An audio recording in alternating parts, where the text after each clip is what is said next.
لله نحمده ونستعينه ونستغفره ونؤمن به ونتوكل عليه ونعوذ بالله من شرور أنفسنا ومن سيئات أعمالنا من يهده الله فلا مضل له ومن يضلل فلا هادي له ونشهد أن لا إله إلا الله وحده لا شريك له ونشهد أن سيدنا ومولانا محمدا عبده ورسوله صلى الله تعالى عليه وعلى آله وأصحابه أجمعين أما بعد قال الله تبارك وتعالى في كلامه المجيد أعوذ بالله من الشيطان الرجيم بسم الله الرحمن الرحيم قل هو الله أحد الله الصمد لم يلد ولم يولد ولم يكن له كفوا أحد صدق الله العظيم وصدق رسوله النبي الكريم ونحن على ذلك لمن الشاهدين والشاكرين والحمد لله رب العالمين رب اشرح لي صدري ويسر لي أمري واحلل عقدة من لساني يفقهوا قولي آمين برحمتك يا أرحم الراحمين والحمد لله رب العالمين. حضرات سامعین، اللہ جل شانہ کا لاکھ لاکھ شکر و احسان کہ اللہ جل شانہ نے ہمیں ایمان کی دولت سے نوازا اور جناب رسول کریم صلی اللہ علیہ وسلم کی امت کے اندر پیدا فرمایا، اور نبی کریم صلی اللہ علیہ وسلم کا لاکھ لاکھ شکر و احسان کہ آپ صلی اللہ علیہ وسلم نے دین کی باتوں کو ہم تک پہنچایا۔ قرآن کریم کی وہ صورتیں، سورہ فاتحہ اور اس کے بعد آخری کی 10 صورتیں جو عام طور پر نمازوں کے اندر پڑھی جاتی ہیں، لوگ یاد رکھتے ہیں عوامی سطح پر، ان صورتوں کا تفسیری سلسلہ شروع ہوا تھا۔ سورہ فاتحہ کے بعد سورہ فلق اور ناس تک کی صورتوں کا مختصراً جائزہ لیا گیا تھا، آپ کے سامنے باتیں پیش کی گئی تھیں، اور وعدہ ہوا تھا کہ آئندہ سورہ اخلاص کی تفسیر اور اس صورت کے اندر جو اللہ تبارک و تعالیٰ کا فرمان، اللہ تبارک و تعالیٰ نے جو اپنے بندوں کو مخاطب کر کے فرمایا ہے، اس پر گفتگو ہوگی۔ آخری کی جو 10 صورتیں ہیں، یعنی سورہ فیل سے لے کر سورہ ناس تک، عام طور پر مسلمانوں میں ہر ایک کو یہ صورتیں یاد رہتی ہیں، بچوں کو یاد دلایا جاتا ہے چھوٹے ہی پر، اور یہ صورتیں بڑی آسان ہیں، چھوٹی چھوٹی صورتیں ہیں۔ جہاں پر حافظ قرآن رمضان میں نہیں رہتے، ان میں بھی ان مساجد میں انہی صورتوں کا ورد ہوتا ہے۔ دراصل اگر دیکھا جائے تو یہ 10 صورتیں پورے دین کے خلاصے کے طور پر نظر آتی ہیں۔ سورہ فیل لکھائیں، نبی کریم صلی اللہ علیہ وسلم کی پیدائش کا تذکرہ ہے، اصحاب فیل کا واقعہ پیش آیا ہے، اس کے 50 یا 55 دن کے بعد نبی کریم صلی اللہ علیہ وسلم پیدا ہوئے، تو پیدائش کا تذکرہ سورہ فیل میں اللہ تبارک و تعالیٰ نے کیا، اور جو نبی مبعوث ہوئے ہیں، دنیا کے اندر بھیجے گئے ہیں، وہ کس خاندان سے تعلق رکھتے ہیں، اس کے بعد والی صورت کے اندر جو سورہ قریش ہے، اس میں اللہ تبارک و تعالیٰ نے آپ صلی اللہ علیہ وسلم کے خاندان کا تذکرہ کیا، انعامات کا تذکرہ کیا کہ ہم نے قریش کے اوپر، اہل قریش پر کیا انعامات کیے ہیں۔ اس کے بعد وہی جو مکہ کے لوگ ہیں، جزیرۃ العرب کے لوگ ہیں، ان کی صورت حال کیا ہے، اخلاقی صورت حال کیا ہے، اس کا تذکرہ اللہ تبارک و تعالیٰ نے ماعون کے اندر کیا۔ ارأیت الذی یکذب بالدین کہ نمازیں کیسے پڑھتی تھی، کیا طریقہ کار تھا، مسکینوں کے ساتھ ان کا سلوک کیا تھا، جھڑکیاں دے دیا کرتے تھے، کھانا نہیں کھلایا کرتے تھے، اس کا تذکرہ اللہ تبارک و تعالیٰ نے کیا۔ اس کے بعد خود نبی کریم صلی اللہ علیہ وسلم کی ذات کا تذکرہ کرتے ہوئے اللہ تبارک و تعالیٰ نے یہ بتایا کہ اب مخالفت ہوگی آپ صلی اللہ علیہ وسلم کی، اور مخالفین خود نقصان اور خسارے میں جائیں گے، آپ صلی اللہ علیہ وسلم کا نام روشن ہوگا۔ چنانچہ ان شانئک هو الابتر کہہ کر اللہ تبارک و تعالیٰ نے انا اعطیناک الکوثر میں اس کا تذکرہ کیا۔ اس کے بعد مسلمانوں کی جو صورتحال ہے، جو مضبوطی آ رہی ہے اسلام میں، مسلمانوں کے اندر جو لوگ بڑھ رہے ہیں اسلام کے ماننے والے، اب مصالحت کی جو صورت آ رہی ہے، دو مد مقابل میں قوم کھڑی ہوئی، کافر آ گئے آپ صلی اللہ علیہ وسلم کے پاس اور آ کر صلح نامے کے لیے درخواست کیا، کہا کیوں ایسا نہ کر لیا جائے کہ ایک سال آپ ہمارے معبودوں کی عبادت کریں، ایک سال ہم آپ کے معبودوں کی عبادت کریں گے۔ اللہ تبارک و تعالیٰ نے اس کا تذکرہ کیا اور یہ پیشین گوئی کی کہ اب اسلام سربلند ہی ہوتا رہے گا، ایک وقت ایسا آئے گا کہ لوگ جوق در جوق، یعنی ایک دم کثرت سے لوگ اسلام قبول کرنے لگیں گے۔ چنانچہ قل یا ایھا الکافرون کے اندر لکم دینکم ولی دین کہہ کر یہ تذکرہ اللہ سبحانہ و تعالی نے کیا ہے کہ جو دین اسلام محمد الرسول اللہ صلی اللہ علیہ وسلم لے کر آئے ہیں وہ اب غالب ہو جائے گا۔ اس کا تفصیلی تذکرہ اللہ تبارک و تعالی نے سورہ نصر کے اندر کیا، اور اسی کے اندر فرمایا کہ ایک جماعتیں آئیں گی، کثرت سے لوگ اسلام قبول کریں گے، اور سب سے خطرناک جو دشمن جسے ابو لہب کہا جاتا ہے، قریب ترین آدمی، خاندانی آدمی، چچا، سب سے خطرناک دشمن، اس کا تذکرہ کرتے ہوئے اللہ تبارک و تعالیٰ نے فرمایا تبت یدا ابی لہب وتب، ابو لہب کے ہاتھ ٹوٹ گئے۔ یہ اشارہ اللہ تبارک و تعالیٰ نے اس صورت کے اندر کیا کہ سب سے قریبی آدمی اگر دشمن ہو جائے تو نقصان بہت زیادہ ہوتا ہے، لیکن یہ قریبی آدمی، خاندانی آدمی، طاقتور آدمی، رشتہ دار، اتنا مضبوط آدمی، اس کے باوجود اللہ تبارک و تعالیٰ نے فرمایا کہ اس کے ہاتھ ٹوٹ گئے۔ ہاتھ ٹوٹ جانے سے مراد یہ ہے کہ یہ آدمی اب ناکارہ ہو گیا، ناکام ہو گیا۔ اللہ تبارک و تعالیٰ نے اس کے بیوی کا بھی تذکرہ کیا، ام جمیل کا، جو سب سے سخت اسلام دشمن تھی۔ اس کے بعد اللہ تبارک و تعالیٰ نے سورہ اخلاص کا تذکرہ کیا ہے، جس کا میں نے خطبے کے درمیان جس کی تلاوت کی ہے۔ یہاں سے یہ جو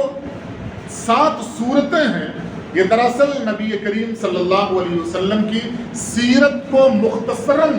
بیان کرنے والی 7 صورتیں ہیں۔ اسی واسطے اس کا تذکرہ 12 کیا جاتا ہے، تاکہ نبی کریم صلی اللہ علیہ وسلم کے بارے میں ہمیں علم ہو، آپ کا خاندان، آپ کے رشتہ دار،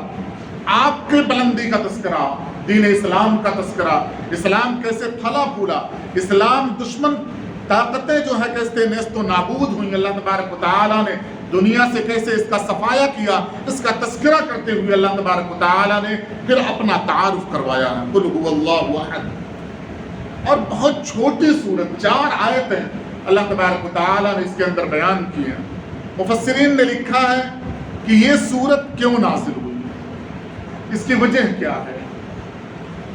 فرمایا پہلی بات کہ یہ صورت مکی ہے، بعض مفسرین کا یہ قول ہے کہ مدنی بھی ہے۔ اللہ تبارک و تعالیٰ نے اس صورت کو مکہ کے اندر نازل کیا ہے۔ مدنی جن لوگوں کا اشتباہ ہے، جو لوگ شک کرتے ہیں کہ شاید یہ مدنی ہے، اس کی وجہ یہ ہے کہ نبی کریم صلی اللہ علیہ وسلم بعض اوقات کسی واقعے کی بنیاد پر اس صورت کی تلاوت کر دیا کرتے تھے۔ کسی نے اللہ تبارک و تعالیٰ کے بارے میں سوال کیا، اللہ تبارک و تعالیٰ کی صفات کے بارے میں سوال کیا، اللہ تعالیٰ نے سورہ اخلاص کا تذکرہ کر دیا، تو انہیں پتہ چلا کہ شاید آج یہ نازل ہوئی ہے۔ لیکن اکثر مفسرین کا یہ قول ہے کہ اس سورت کا نزول مکہ کے اندر ہوا۔ اس سورت کی جو پہلی آیت ہے، اس کے اندر اللہ تبارک و تعالیٰ نے پہلے لفظ استعمال کیا قل، اس کے بعد ہو، اس کے بعد اللہ، اس کے بعد احد۔ اللہ اور احد یہ 2 الفاظ ہیں۔ بعض مفسرین کا قول ہے کہ اللہ کا اسم ذات ہے، یعنی وہ ذاتی نام ہے، لیکن اکثر مفسرین نے فرمایا کہ جس طریقے سے اللہ کے کئی صفاتی نام ہیں، اسی طریقے سے اللہ بھی اللہ کا صفاتی نام ہے۔ لیکن مفسرین کے اقوال ہیں، بعض لوگوں کا قول ہے اس میں ذات ہے، بعض لوگوں کا قول ہے اس میں صفات ہے۔ احد کا جو لفظ اللہ تبارک و تعالیٰ نے اپنے لیے تذکرہ کیا ہے، مشرکین مکہ میں 2 لوگ آئے اور آ کر نبی کریم صلی اللہ علیہ وسلم سے سوال کیا کہ آپ ایک نیا دین لے کر آئے ہیں، آپ اس کا تذکرہ کرتے ہیں، اس کے بارے میں بتاتے ہیں لوگوں کو، اور یہ فرماتے ہیں کہ ایک اللہ کی عبادت کرو، تو اللہ کیا ہے، کیسے بنا، پیتل کا بنا ہے، چاندی کا، سونے کا، لکڑی کا، پتھر کا، کس چیز کا اللہ تبارک و تعالیٰ بنا ہوا ہے جس کی عبادت کرنے کا آپ حکم دیتے ہیں؟ دراصل سوال دیکھیں،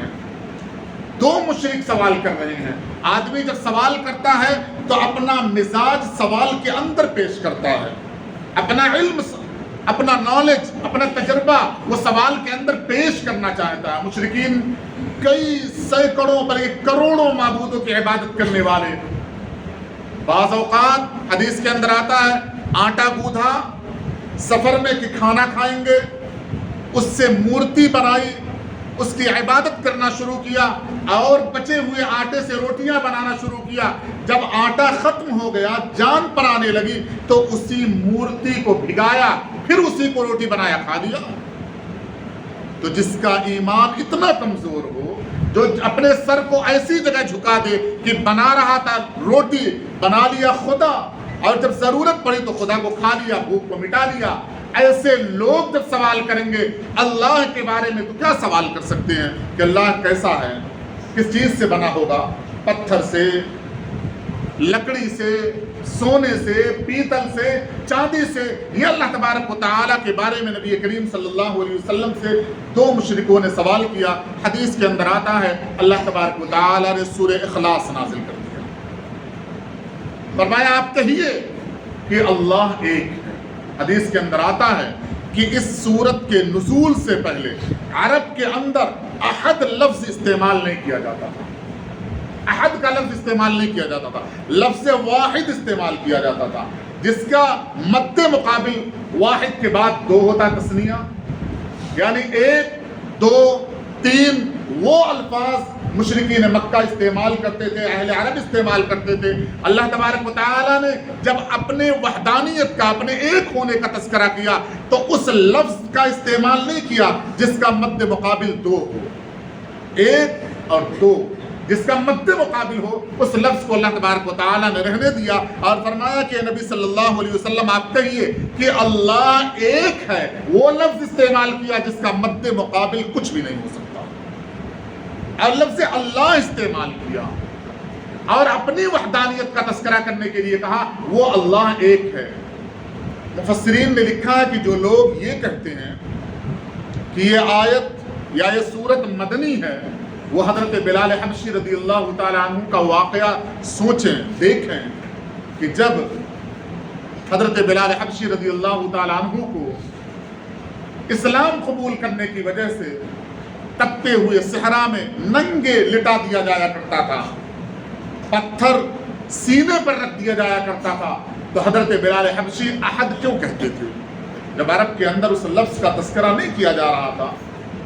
کوئی پہچانتا ہی نہیں تھا لفظ احد کیا ہوتا ہے، تو حضرت بلال حبشی رضی اللہ تعالیٰ عنہ کی زبان سے احد احد کا جو لفظ نکل رہا ہے وہ کہاں سے نکل رہا تھا؟ فرمایا دراصل اس سے پہلے، ایمان کے قبول کرنے سے پہلے قل هو اللہ احد نازل ہو گئی تھی۔ حضرت بلال حبشی رضی اللہ تعالیٰ عنہ نے آپ صلی اللہ علیہ وسلم سے سن لیا تھا کہ اللہ ایک ہے، وہی لفظ استعمال کر رہے تھے حضرت بلال رضی اللہ تعالیٰ عنہ، جس سے پتہ چلا یہ مکی صورت ہے۔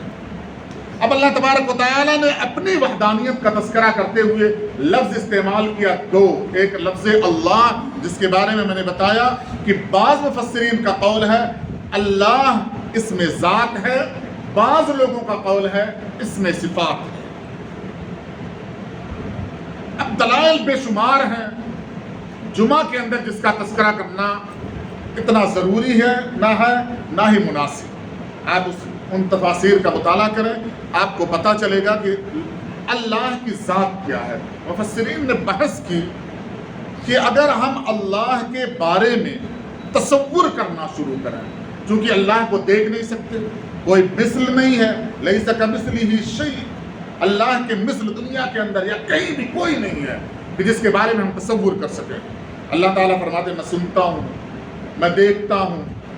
میں پکڑوں گا، میری پکڑ بڑی مضبوط ہوگی، خطرناک ہوگی، میں دیتا ہوں، میں لیتا ہوں۔ یہ اللہ تبارک و تعالیٰ نے جو الفاظ استعمال کیے ہیں وہ الفاظ وہی استعمال کیے جو ہم استعمال کرتے ہیں۔ حدیث کے اندر آتا ہے کہ جب کوئی اخلاص کے ساتھ صدقہ دیتا ہے تو اللہ تعالیٰ فرماتے ہیں، حدیث قدسی ہے، میں اپنے داہنے ہاتھ میں اس کا صدقہ لیتا ہوں۔ اللہ تعالیٰ نے فرمایا میرا داہنا ہاتھ ہے اس کا مطلب۔ اور پھر اللہ تعالیٰ نے فرمایا لیس کمثلہ شیء، میں انسانوں جیسا نہیں ہوں، کسی مخلوق جیسا نہیں ہوں۔ تو یہ جو چیزیں اللہ تبارک و تعالیٰ نے بیان کی صرف تصوراتی خاکہ دیا ہے۔ مفسرین نے فرمایا ہم تصور کرنے لگے، ہم سوچنے لگے، غور کرنے لگے، تو جو غور کرتے کرتے ہم جہاں پہنچیں گے وہاں ہماری عقل حیران ہو جائے گی، تب ہم سمجھیں کہ اللہ کے جیسا کوئی نہیں، لیکن اللہ ہے۔ اللہ ہے، کہاں ہے؟ آپ صلی اللہ علیہ وسلم سے صحابہ کرام نے پوچھا کہ اللہ کہاں ہے؟ تو اللہ تبارک و تعالیٰ نے فرمایا جو حلق ہے، حلقوم ہے، جو رگ ہے، شہ رگ ہے، جو سب سے قریب انسان کے ہے، اللہ تعالیٰ فرماتا ہے اس سے بھی قریب۔ اللہ کو پکارا جائے، کیسے پکارا جائے؟ اللہ تعالیٰ نے فرمایا ادعونی، مجھے پکارو، استجب لکم، میں تمہاری پکار کو سنتا ہوں، جواب دیتا ہوں۔ پھر فرمایا مجھے دل میں پکارو، یعنی کوئی نہ سن سکے، تمہارا اپنا کان وہ بھی نہ سن سکے تم نے کیا الفاظ استعمال کیے، اللہ تعالیٰ نے فرمایا میں اس کا جواب دوں گا، میں اتنے قریب ہوں، یہ میری ذات ہے، میری صفات ہے۔ اس واسطے اللہ علماء نے لکھا کہ لفظ توحید جو ہے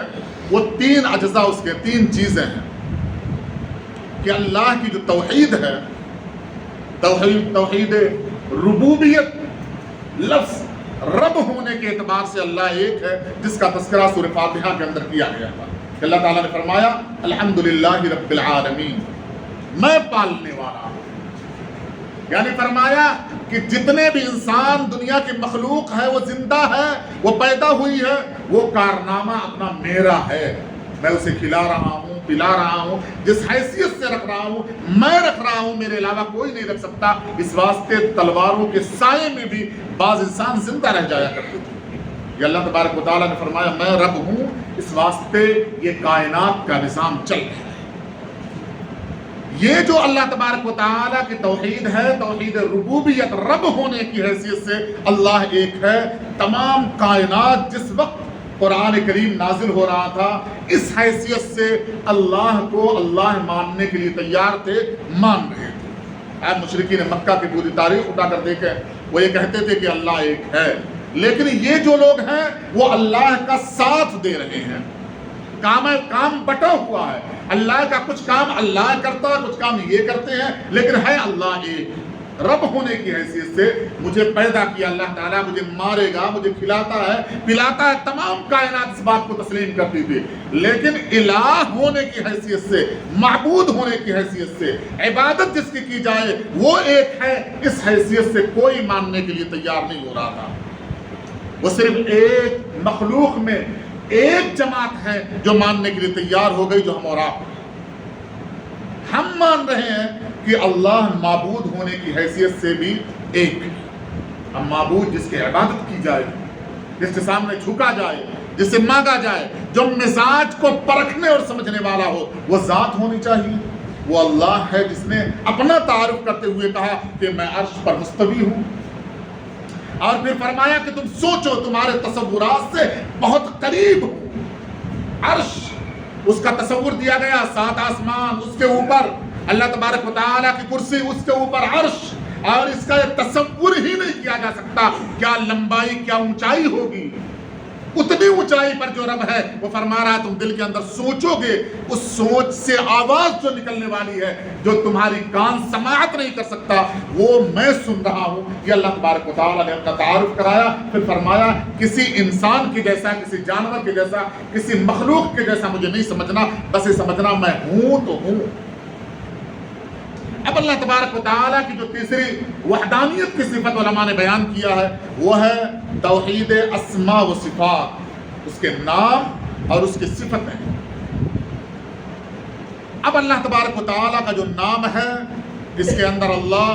صفات جو نام بیان کیے گئے قرآن کریم میں جس کا تذکرہ کیا گیا، حدیث میں 99 وہ جو صفتیں ہیں اللہ تعالیٰ فرما رہے ہیں، ان تمام صفات میں میرے جیسا کوئی نہیں۔ میں علیم ہوں، ایسا سنتا ہوں کہ کوئی مخلوق ویسا نہیں سن سکتا۔ میں سمیع ہوں، میں بصیر ہوں، تمہاری آنکھیں، تمہاری سماعت محدود ہے، کچھ دور جانے کے بعد پکارا جائے تم نہیں سن سکتے۔ اللہ تبارک و تعالیٰ فرماتے ہیں کالے پہاڑ کے اوپر کالی چیوٹی چلے رات کے اندھیرے میں، اس کی حرکت کی جو آواز ہوتی ہے وہ میں سنتا ہوں اور اس کی حرکت کو میں دیکھتا ہوں۔ یہ اللہ تبارک و تعالیٰ نے اپنی صفت کا تذکرہ کیا، فرمایا میرے جیسا کوئی نہیں ہے، وہ صفات میرے اندر ہے۔ اگر بندہ اس صفت میں کسی ایک کو بھی شریک کر دے، یہ سوچ لے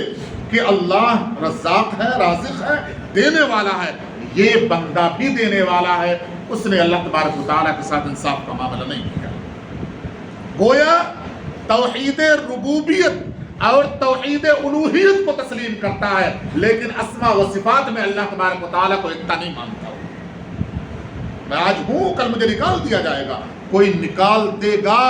اگر یہ دل کے اندر تصور آ گیا گویا میں اللہ کو ویسا نہیں مان رہا ہوں جیسا میرا رب مجھے چاہتا ہے ماننے کے لیے۔ وہ اللہ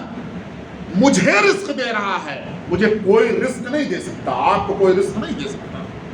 ایک اسباب بن جاتا ہے، کوئی سبب بن جاتا ہے، وہ اللہ تبارک و تعالیٰ نے دنیا کے اندر اس واسطے بنایا تاکہ اللہ کو بھی پہچانا جائے اور اللہ کے بندوں کو بھی پہچانا جائے۔ اللہ تبارک و تعالیٰ سب بناتے ہیں تاکہ دنیا کا نظام چلے، کائنات کا نظام چلے، کیونکہ یہ اللہ کی مرضی ہے۔ تو تمام وہ صفتیں جو اللہ کی ہیں، ان صفتوں کے ساتھ اللہ کی ذات کو تسلیم کیا جائے۔ اب اللہ تبارک و تعالیٰ کی صفات کیا ہے، اللہ تبارک و تعالیٰ کی ذات کیا ہے، کیسے پہچانا جائے گا، کیسے سمجھ میں آئے گا، یہ قرآن کریم کا مطالعہ۔ جب تک ہم قرآن کریم کا مطالعہ نہیں کریں گے ہمیں نہیں پتہ چل سکتا۔ چند لمحوں میں، چند اوقات میں، چند منٹوں میں ہم کسی کا تذکرہ نہیں کر سکتے۔ اپنے خاندان کا میں تذکرہ کروں گھنٹوں لگ جائے، مہینوں لگ سکتا ہے۔ تو اللہ کی ذات جس نے کائنات کو بنایا اس کا تذکرہ کیا جائے، تعارف کرا دیا جائے۔ خود تعارف، آپ کی ذات اللہ تبارک و تعالیٰ کا تعارف ڈھونڈے، آپ خود ڈھونڈیں، آپ تصور کریں، اللہ تبارک و تعالیٰ سے سوال کریں۔ اللہ کی ذات بڑی عجیب ذات ہے۔ حضرت عیسیٰ علیہ السلام کہیں جا رہے تھے، ایک شخص اللہ تبارک و تعالیٰ کا تصور کر رہا ہے، اپنے عقل کے اعتبار سے اللہ کو سوچ رہا ہے، اور مست ہو کر اس نے کہا کہ اللہ اگر تو مل جاتا تو میں تیرے سر کی مالش کرتا، تیرے ہاتھ دباتا، پیر دباتا، تیری بڑی خدمت کرتا، تجھے راضی کر دیتا۔ یہ تصور کے بعد اللہ کے بارے میں جو نظریہ اس نے قائم کیا اور اس نظریے کے مطابق اللہ سے لو لگایا اور کہا کہ اللہ اگر تم مل جاتا تو تیرے سر میں تیل لگاتا، مالش کرتا، تیری خدمت کرتا۔ حضرت عیسیٰ علیہ السلام نے دیکھا، روک دیا، کہا اللہ کی شان میں گستاخی ہے۔ اس بندے نے سوچا کہ اللہ، اس کے شان میں یہ الفاظ گستاخانہ ہو گئے، وہ خاموش ہو گیا۔ اللہ تبارک و تعالیٰ سے رونے گڑگڑانے لگا۔ اللہ تبارک و تعالیٰ نے عیسیٰ علیہ السلام کے اوپر وحی نازل اور کہا کہ عیسیٰ، اس بندے نے میرے بارے میں جو تصور کیا تھا، جو سوچا تھا اور جو کیفیت اس کی طاری ہوئی تھی، جو مجھ سے منسلک ہو گیا تھا، مجھے بڑا مزہ آ رہا تھا۔ وہ جو تعلق تھا وہ توڑ دیا۔ معلوم یہ ہوا کہ ہم اپنے علم کے مطابق جتنا جانتے ہیں، جتنا تصور کر سکتے ہیں، جتنا ہمارے مطالعے میں ہے، قرآن جتنا بتا رہا ہے، اگر ہم اللہ کے بارے میں تصور کرنے لگے تو اللہ کو یقیناً مزہ آئے گا اور اس کا لطف خود دلی طور پر میں اور آپ محسوس کر سکتے ہیں۔ جہاں اللہ کی کیفیت کا مزہ دل کے اندر آ گیا، پھر آپ دیکھیں گے مسجد نمازیوں سے خالی نظر نہیں آئیں گے۔ مساکینوں کی مدد کرتا ہوا کوئی نہ ملے، ایسا آپ کو کائنات میں تصور بھی نہیں آ سکتا۔ آپ سورہ مدثر اٹھا کر دیکھیں، اللہ تبارک و تعالیٰ نے دونوں جماعتوں کا تذکرہ کیا، اہل جنت اور جہنم، اور فرمایا کہ جب دونوں جماعتیں اپنے اپنے مقام پر چلی جائیں گی تو جنتی یہ تصور کریں، سوچیں گے